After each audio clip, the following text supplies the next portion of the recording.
Hello friends, and welcome to the Architecture Enthusiast and to the Bauhaus Building, built in 1925 in Dessau, Germany by Walter Gropius. The Bauhaus is an icon of the modern movement, a sleek steel, concrete, and glass structure designed to house the most progressive school of art and architecture of the time. The campus features an asymmetrical pinwheel plan with dedicated areas for teaching, an auditorium and offices, and housing for students and faculty distributed throughout 3 wings connected by bridges. Gropius relied on innovative engineering technologies to create a large skeleton of steel and reinforced concrete, brickwork, and mullioned steel windows.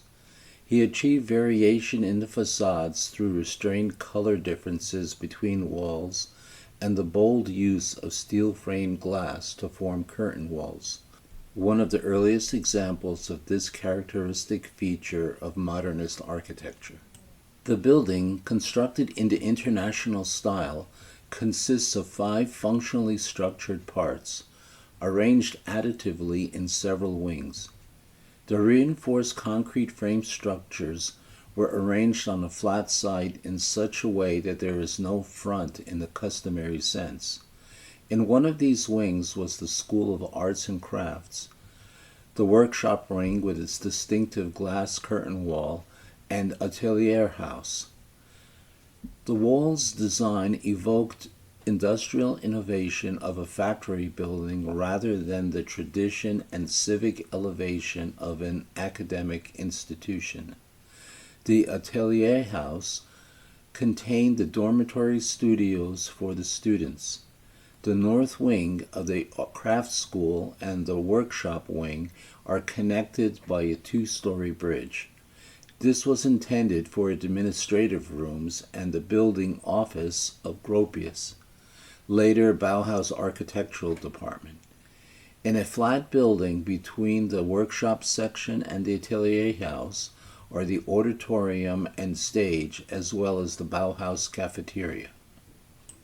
Apart from the then functional division of buildings, the most extraordinary feature of the complex, which caused quite a stir in those days, is the glass curtain of the workshop wing.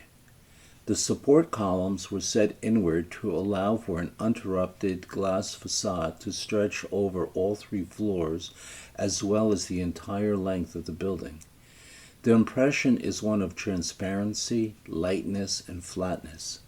This novel, transparent, monumental design overcame all prevailing ideas of aesthetic. The absence of ornamentation consistently defines the entire complex.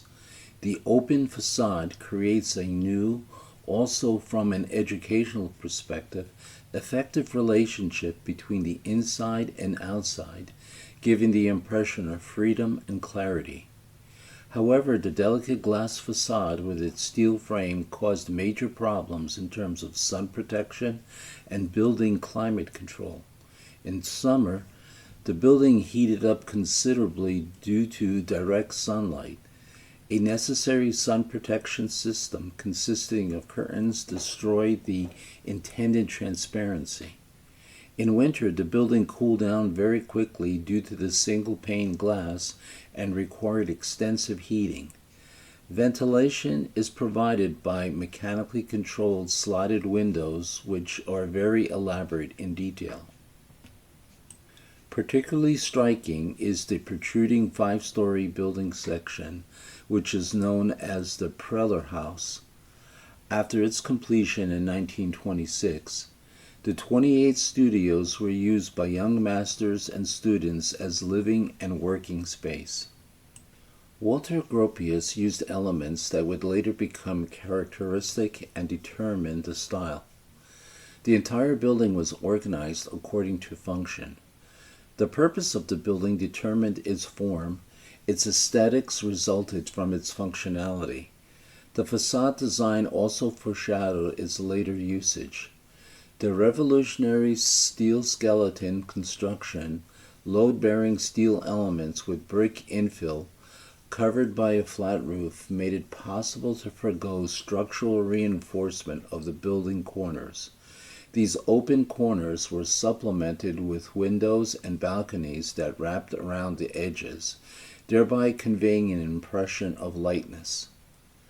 The curtain wall itself did not carry any load, but showed the load-bearing elements that had become integral parts of the design.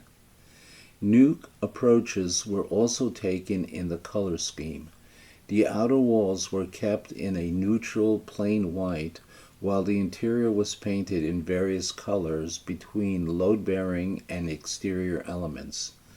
Each of the 13 workshops made its own special contribution. The metal workshop, carpentry, stained glass, weaving, mural painting, and harmonization studies, among others, acted equally as both art and craft, all of which were united by the architecture workshop led by Walter Gropius, Hannes Meyer, and later Mies van der Rohe.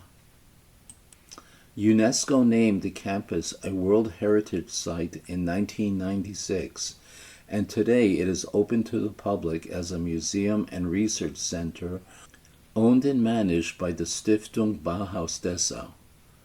An exemplary steward of the site, Stiftung Bauhaus Dessau recognizes that the long-term care of the building requires the development of a conservation management plan.